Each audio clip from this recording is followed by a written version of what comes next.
Located in Riverside, California, La Sierra University's World Museum of Natural History houses a uniquely exceptional taxidermy collection. Within the walls of this museum is an archive of rare, exotic, and endangered species full of pedagogical uses and artistic value.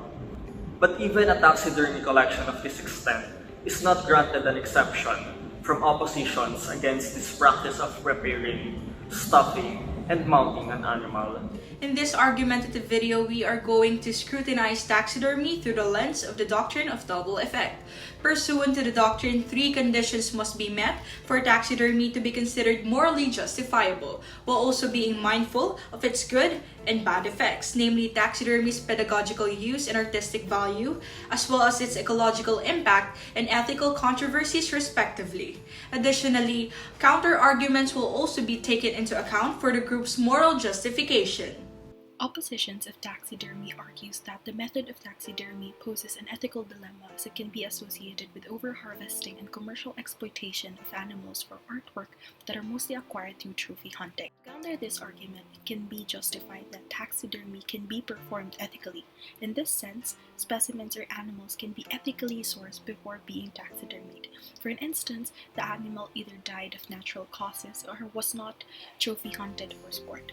Inexplicably justify it in the premise of the doctrine of double effect, which is the bad effect is not intended. In this sense, the bad effect of hunting animals for sport do not align with the notion of ethical taxidermy, which is performed by taxidermists who use ethically sourced animals and yearn for the methodology to be a medium of artistic creation and even pedagogical practices, rather than a way to display animals as trophies or mounts. Thus, in this sense, the bad effect is not intended, nor it is directly correlated with the intent of ethical taxidermy. Another opposition to taxonomy looks at the science behind this practice.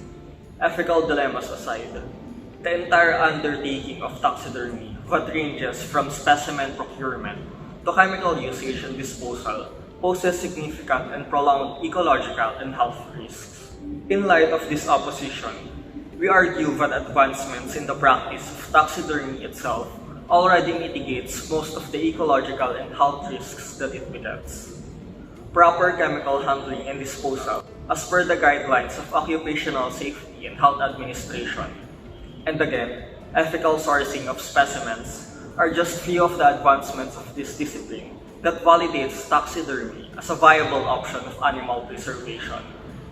To elucidate this argument with the second premise of double effect, the bad effects such as ethical questions and ecological concerns do not directly cause taxidermy's benefits in terms of its pedagogical instrumentation and artistic value. These good effects stem from proper and mindful management of taxidermied specimens and should not be undermined by negative consequences.